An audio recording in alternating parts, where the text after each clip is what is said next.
Bonjour, je m'appelle Maïssa Ferra, je suis journaliste à la presse. J'ai choisi le métier d'informer pour aller à la rencontre des gens. Bonjour, je suis Marie-Michel Lauzon, je suis journaliste pour Nouveau Info et j'ai choisi d'informer pour donner une parole aux gens. J'ai toujours été super curieuse et ça a été un métier qui m'a interpellée très, très, très jeune de vouloir rencontrer des gens un peu comme Maïssa et de donner la parole aux gens.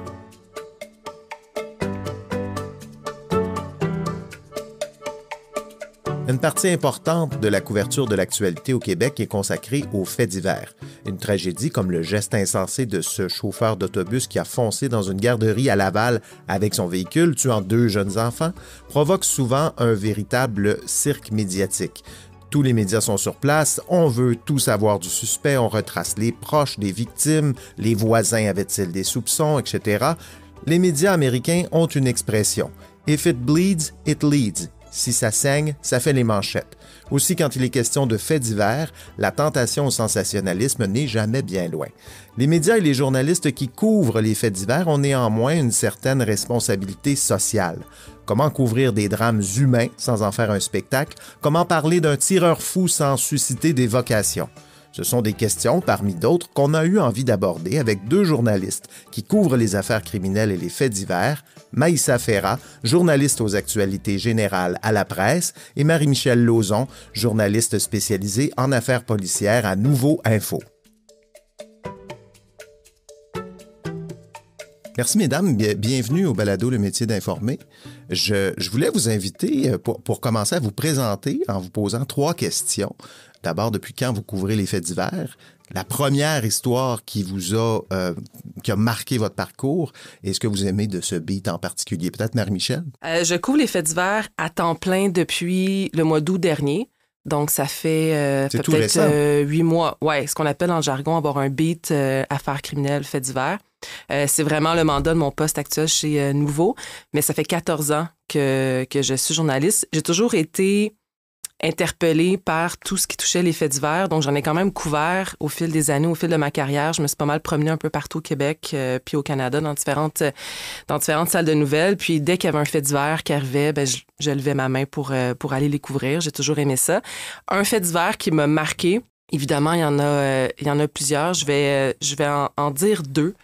La première fois que je suis arrivée sur une scène, c'était à TVA à l'époque, en 2011, je crois, 2012 à peu près. Et puis, il y avait un camion qui s'était renversé sur une voiture, puis il y avait une automobiliste qui était toujours à l'intérieur de la voiture. Et quand je suis arrivée sur la scène, on entendait la jeune femme crier qu'elle était prise carrément en dessous du camion. Et là, évidemment, il y a eu toute une opération pour la secourir, mais j'étais très jeune, j'étais un peu expérimentée et ça m'avait marqué. La jeune fille s'en est sortie, mais le fait divers qui a vraiment marqué ma carrière, ça a été Lac Mégantic. Ah oui? J'étais à Sherbrooke et puis à l'époque, j'étais à la radio, pupitre radio dans le jargon, puis je rentrais de toute façon à 4 heures le matin, puis cette soirée-là, j'étais rentrée, je crois, à 2 heures du matin. Au début, les informations qu'on avait, c'était un avion qui avait...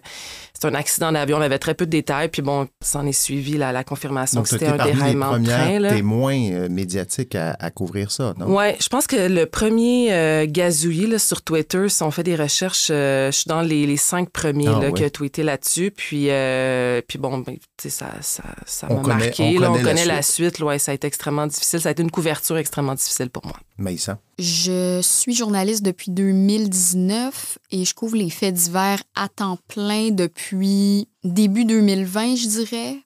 Donc, ça en pleine pandémie, là, tu as appris ton métier. Un petit peu avant la pandémie, ouais. Un petit peu avant la pandémie, ouais. Fait que je suis là depuis beaucoup moins longtemps que Marie-Michel. Une histoire qui t'a marqué quand même, ça en est passé des choses ces 3 dernières années.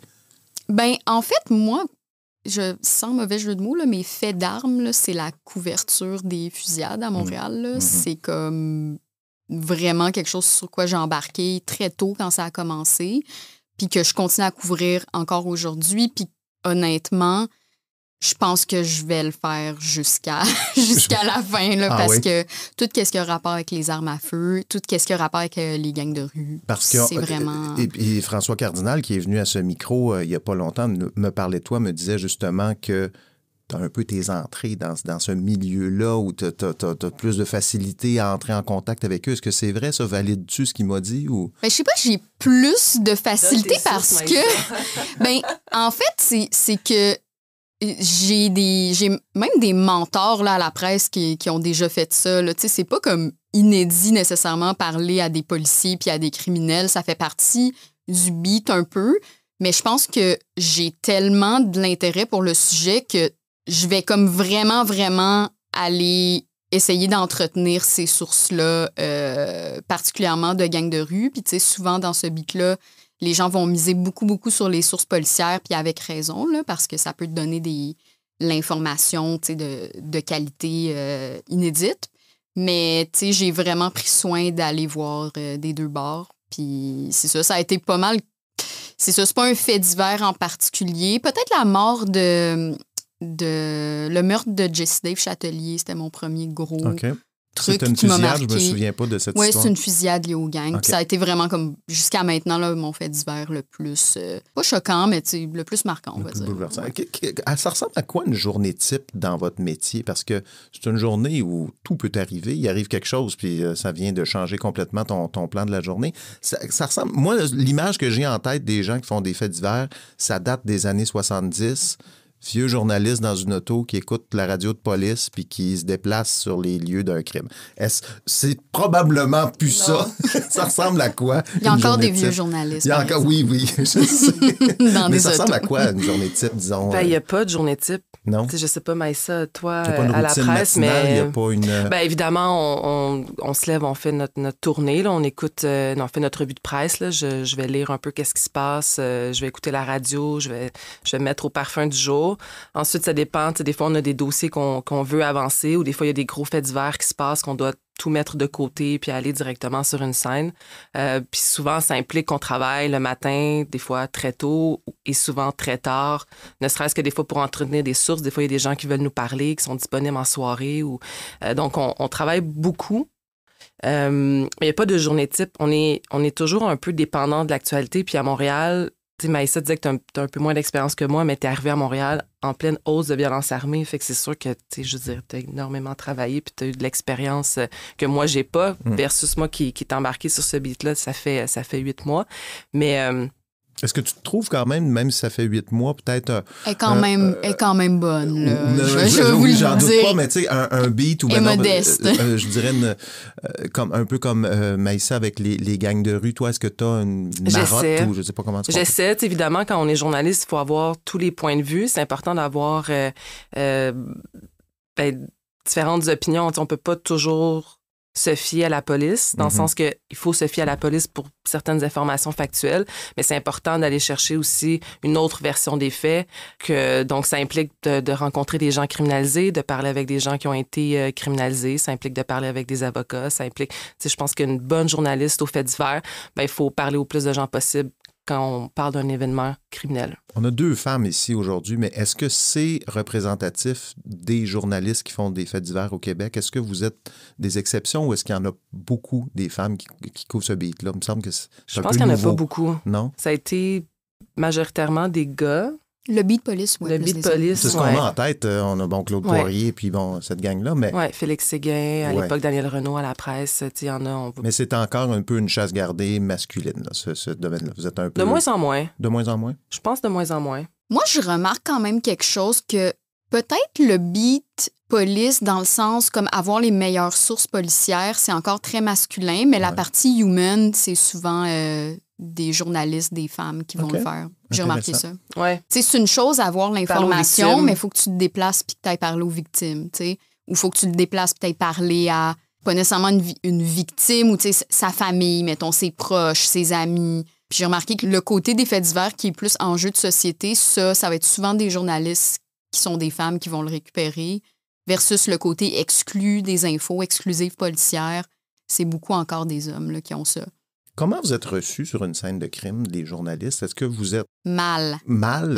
Comment ça se passe? Non, mais c'est une vraie question. J'ai jamais vécu ça. Moi, comment ça se passe? Vous arrivez là, notons, par exemple, il est arrivé l'histoire de Laval. Je ne sais pas si vous l'avez couvert. Une histoire qui a été couverte là, ces temps-ci. Oui, ça, c'est un exemple C'est un peu une blague. En passant, on n'est pas mal reçu, mais il faut comprendre que quand tu es journaliste à la base, tu essayes de savoir des trucs que peut-être soit la police ou soit les criminels veulent pas que ça se sache tout de suite, du moins. Là. Fait que tu sais, t'es le bienvenu, mais t'es pas le bienvenu à vouloir en savoir beaucoup, puis à le publier en 2 secondes, mettons. Fait que tu sais, quand tu te présentes devant une scène de crime, on le sait tous, il y a des rubans. Non, tu peux pas passer. Je sais pas s'il y a du monde qui s'imagine qu'on a accès à la scène d'une façon privilégiée, mais c'est vraiment pas le cas. C'est quand même commun dans une scène d'un fait divers vraiment important comme la garderie à Laval, on en parlait. Honnêtement, c'est commun de se faire dire de s'éloigner. C'est pas tout le temps... c'est pas nécessairement avec de l'animosité ou quoi que ce soit. Là. Il y a des PR qui le font très, très poliment au niveau de la police, mais tu sais, t'es pas reçu comme on va tout te dire puis on va te montrer tout qu'est-ce qui se passe. De toute façon, j'imagine qu'on vous dirige vers la personne des communications qui est là, le porte-parole, et puis on parle pas aux policiers, on parle au porte-parole. C'est très fermé. Ouais. Ça a beaucoup changé. Encadré, j'ai pas connu... Moi, on me parle d'une époque où les journalistes arrivaient sur une scène, parlaient aux enquêteurs directement, rentraient dans les voitures, fumaient des cigarettes avec eux. On a Claude Poirier, encore une fois. Cette époque-là où il y avait vraiment un échange, puis on était pas nécessairement complices sur le terrain, mais les gens se parlaient. Maintenant, c'est très structuré, c'est très, très, très encadré. Il y a une équipe des communications, des relations médias dans tous les corps de police qui filtre et qui s'assure qu'aucun policier nous parle. Est-ce que c'est frustrant, très encadré? Est-ce que c'est frustrant de voir, parce que j'imagine que vous voyez des choses que vous auriez pu couvrir, mais vous ne pouvez pas, on vous l'interdit. Est-ce qu'il y a une frustration au quotidien à cause de cet encadrement-là, justement? Oui et non. T'sais, on comprend que tout le monde a un travail respectif à faire. Puis de toute façon, quand j'arrive sur une scène, je sais que les policiers sur la scène ne vont pas pouvoir me parler. Donc, il y a d'autres moyens d'avoir de l'information. Puis c'est notre travail. C'est pas parce qu'on se fait dire non sur une scène qu'on arrête de faire notre travail journalistique nécessairement. Là. C'est frustrant, les relations publiques, c'est un peu ça la question? Pas nécessairement, en fait, parce que, comme Marie-Michel dit, nous, notre but, c'est d'en savoir le plus possible puis de vérifier l'information puis ensuite de la publier. Eux, leur but, c'est de résoudre une enquête pour faire arrêter quelqu'un. Fait que, tu sais, je comprends que les buts sont pas pareils, là. Fait que c'est sûr que protéger une scène de crime, tu sais, c'est la base, là. Je suis pas contre ça du tout, là. Non. Puis aussi, tu sais, ce qui est difficile dans leur travail et aussi dans le nôtre, c'est que quand il se passe quelque chose comme un fait divers, il y a toutes sortes d'informations, surtout avec les réseaux sociaux, toutes sortes d'informations qui circulent. Puis je pense que même en cours d'enquête, il y a des sources policières qui peuvent te dire quelque chose, puis 2 heures plus tard, ben c'est plus la même affaire. L'enquête s'est réorientée vers quelque chose d'autre. Fait que je les comprends de vouloir peut-être exercer un certain contrôle pour pas qu'ils sortent plein de détails, mais que, tu sais, finalement, à la fin, quand on a arrêté la personne, puis qu'on va au palais de justice, puis qu'on voit que finalement, c'était pas ça. T'sais. Ça me fait penser un peu au cafouillage qu'il y a eu avec l'histoire de Martin Carpentier. Il y a eu une couverture médiatique. Je sais pas si vous étiez là pour les 2 petites filles. Là, ça a été fou. Là. Moi, j'ai vu des radios de Québec là, qui se promenaient avec leur cellulaire et qui cherchaient le gars. Là. Je ne sais pas si vous vous souvenez, là, pendant 2-3 jours, là, on le cherchait. J'ai l'impression que ce genre de situation, ce genre de cirque médiatique qui arrive quand il y a quelque chose comme ça d'important, Amqui, sans doute la même chose aussi ces derniers jours. C'est pour ça qu'on a mis en place ces structures-là, j'imagine, pour éviter les cirques médiatiques. Là. Oui. Puis avec raison, tu sais, Maïssa le disait, ils ont un travail à faire d'enquête. Il faut protéger une scène de crime. C'est important de protéger une scène quand c'est une scène de crime, pour ne serait-ce que les preuves. Puis on sait que le processus est très complexe. Là. Ceci dit, moi, j'ai envie de dire que j'ai l'impression qu'il y a une compréhension de notre travail. Il y a une meilleure compréhension de notre travail de la part des policiers. Ils sont formés. Ils ont maintenant une formation à l'École nationale de police pour gérer les médias. Là, je dis gérer entre guillemets. Donc, je pense que c'est frustrant de part et d'autre parce que j'avais l'impression, de moins en moins, mais j'ai l'impression qu'il y a des policiers qui ne comprennent pas notre travail et versus il y a des journalistes qui ne comprennent pas nécessairement le travail des policiers. Fait que ça fait que des fois, sur le terrain, ben, on ne se comprend pas. Les gens se parlent plus. J'ai l'impression que les gens se parlent plus puis il y a une meilleure compréhension de part et d'autre de notre métier.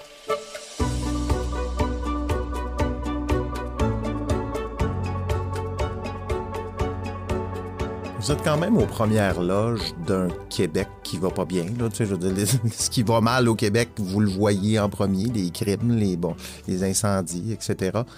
À la longue, est-ce que ça use de voir tout... Là, vous êtes quand même en jeune carrière, mais est-ce que vous voyez que ça peut user son arme un peu, là, de voir toute cette marde-là qui arrive? Qu'est-ce qu'on fait avec ça? Ben, tu sais, j'ai pas énormément de recul sur le métier comme d'autres de mes collègues, là, fait que je peux pas vraiment dire que après 3 ans, je suis comme complètement finie, là, mais c'est un beat qui est physiquement demandant, puis il faut tout le temps que tu sois on. Mm-hmm. Fait que ça, par exemple, c'est fatigant. C'est ça qui est usant.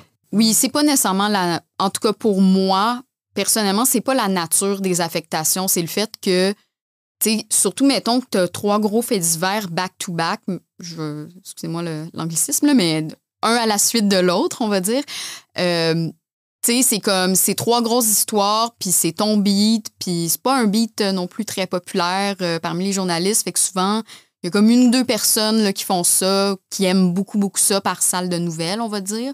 Fait que, tu sais, ça peut être vraiment fatigant parce que pour entretenir tes sources, pour savoir qu'est-ce qui se passe en temps réel, tu sais, il faut vraiment que tu sois tout le temps sur ton téléphone. Là, t'as pas comme...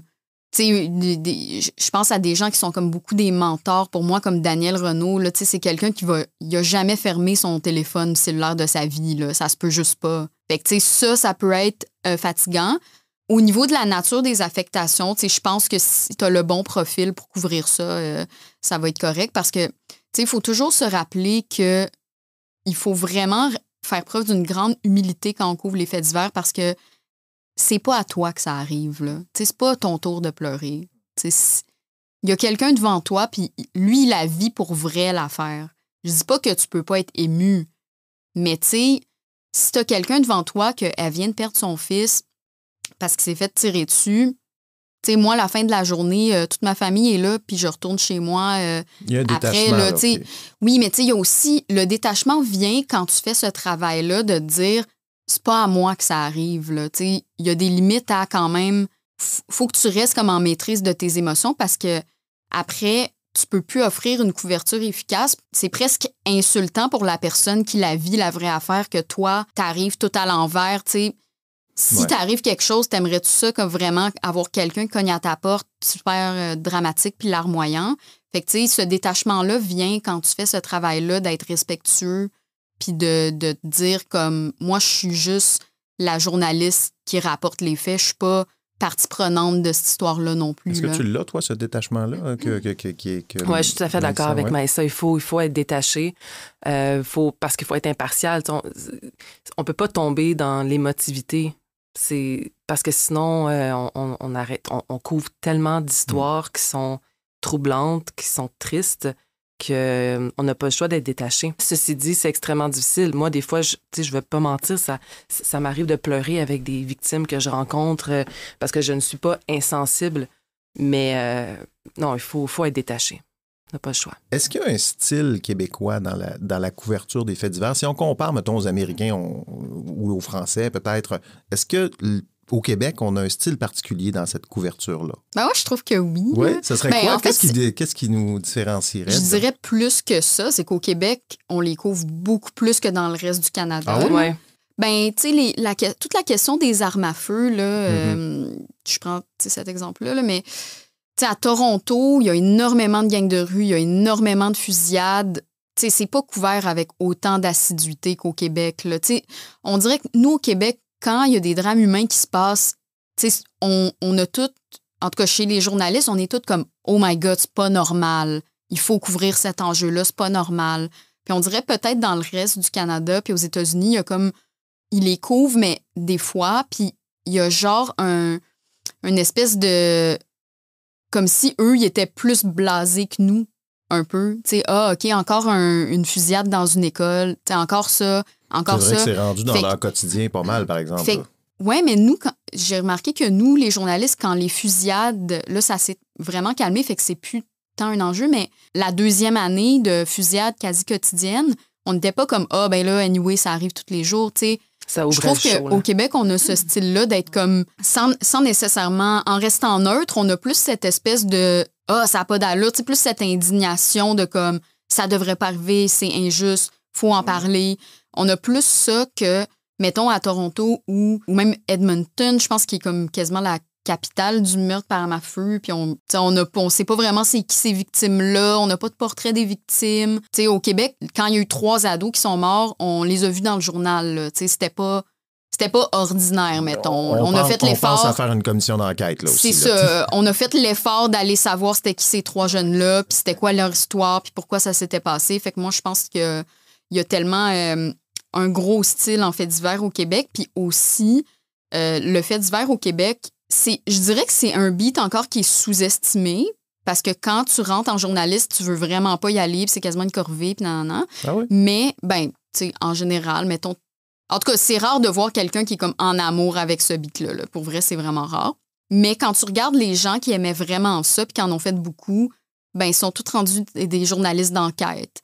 Des gens vraiment reconnus dans leur métier, des Daniel Renaud, des Vincent Larouche, qui ont fait des faits divers, qui en font encore. Là, mon collègue Vincent Larouche, il est journaliste d'enquête, mais il a couvert l'incendie dans le Vieux-Montréal. Là.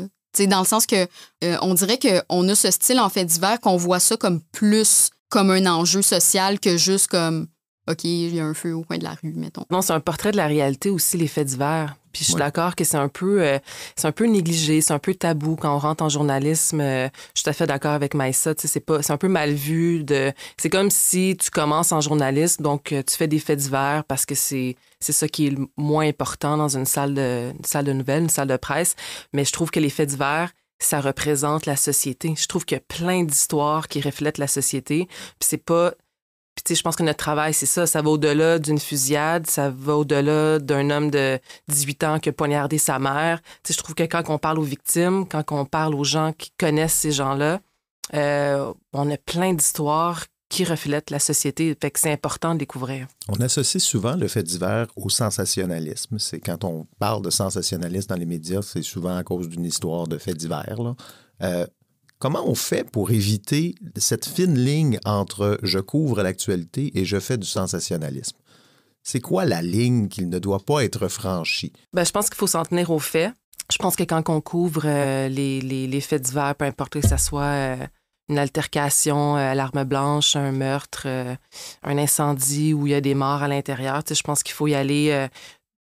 Premièrement, c'est de vérifier les faits, d'aller de l'avant avec des faits qui sont vérifiés.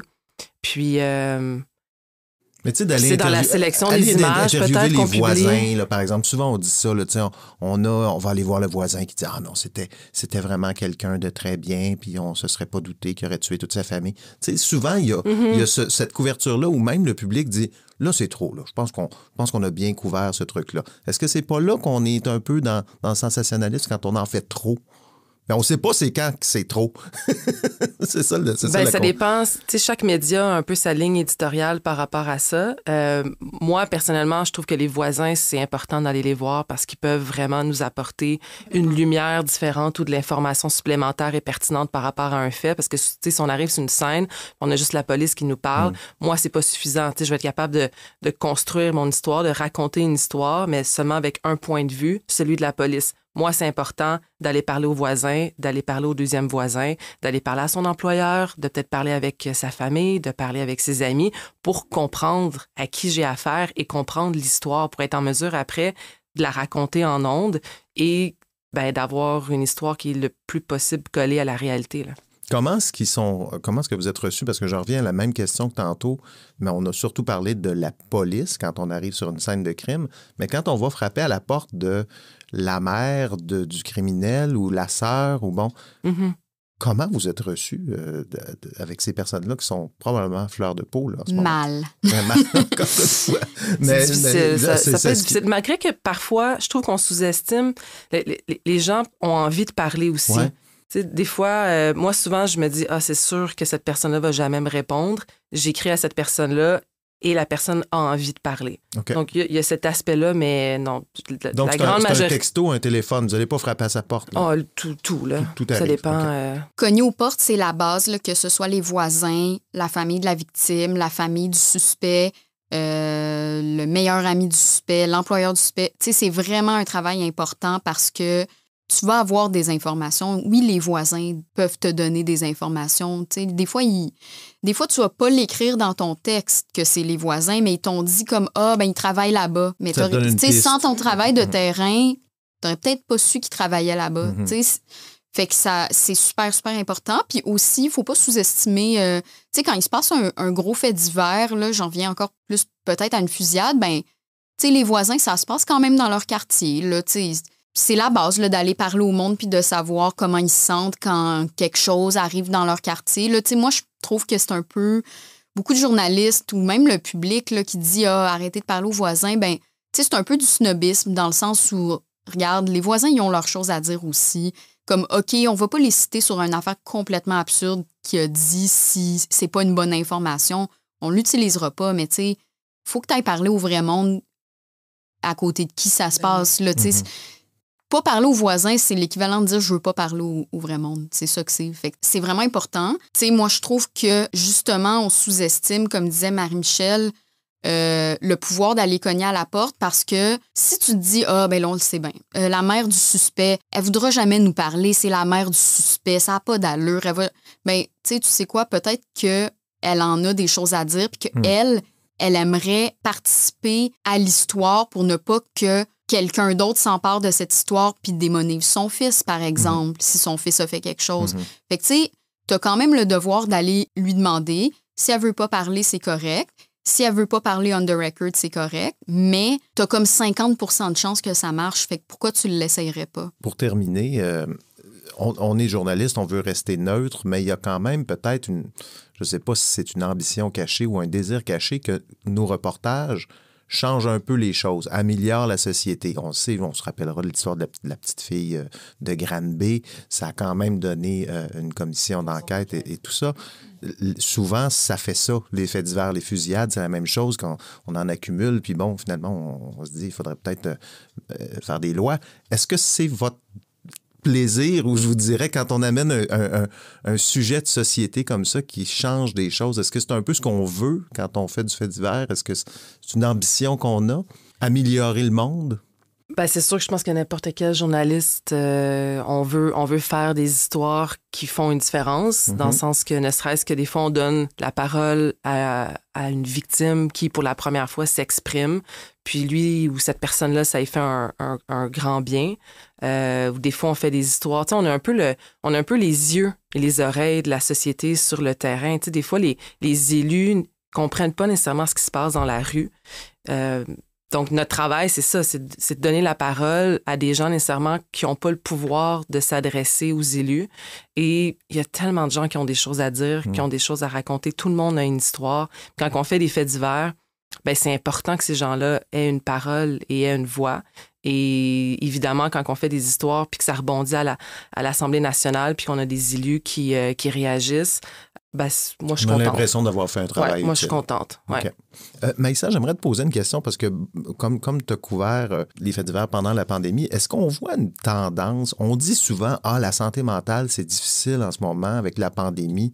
Puis là, ces derniers temps, on a eu aussi des cas de crimes de gars qui ont perdu un peu la carte. Est-ce que il y a un effet pandémie sur la couverture des faits divers? Je ne sais pas si tu vois où je veux aller avec cette question-là, mais le monde, sont-ils plus fous aujourd'hui qu'ils n'étaient avant? C'est un peu ça ma question. Ben, je me garderais de dire ça parce que honnêtement, tu sais, c'est important quand même de se baser sur des trucs concrets puis pas des intuitions puis des impressions. Tu sais, on entend ça beaucoup, les gens, même certains politiciens dire la pandémie. Juste les menaces envers la pandémie les a été dure pour tout le monde. Puis tu sais, on va juste se rappeler qu'il y a comme aucune étude vraiment qui s'est penchée sur ça, là, un lien de corrélation. Tu sais, c'est sûr qu'on se doute là, que peut-être si t'allais pas bien puis que t'étais isolé pendant 2 ans, peut-être que ça va pas bien en ce moment, mais tu sais, je me garderais de faire une analyse sur des peut-être puis des je pense. Tu sais, il y a rien qui vient appuyer ça. Tu sais, une grosse étude sociologique qui nous dit comme, OK, la pandémie et l'isolement est vraiment la cause de drames familiaux. Là. Tu sais, c'est comme... Il n'y a pas d'étude, il n'y a pas de corrélation. Pas à ma connaissance. Ben, tu sais, c'est comme... C'est parce que le dire, c'est comme un peu se baser sur notre opinion puis notre intuition, puis c'est pas ça qu'on est supposé faire. D'accord. Le raccourci qui est souvent utilisé, je trouve, de la part des élus, là, rapidement. Mais même les élus, c'est ça, disent ça, mais je me rappelle pas qui exactement, mais tu sais, j'ai entendu comme le mot pandémie, puis tu sais, faut faire attention. Parce qu'il peut y avoir des causes là, diverses à la dégradation de la santé mentale de quelqu'un. Ça peut être le manque d'accès à un soin de santé. Ça peut être plein d'affaires différentes. Arrêter de prendre ses médicaments. Fait que, de dire que difficile. Cette personne-là, la pandémie l'a affectée, je trouve que c'est un peu... genre, on n'a rien qui nous prouve ça. Là. Merci beaucoup à vous deux. Est-ce que vous avez une grande journée aujourd'hui ou y a-tu des... Parce que je te regarde regarder ton cellulaire.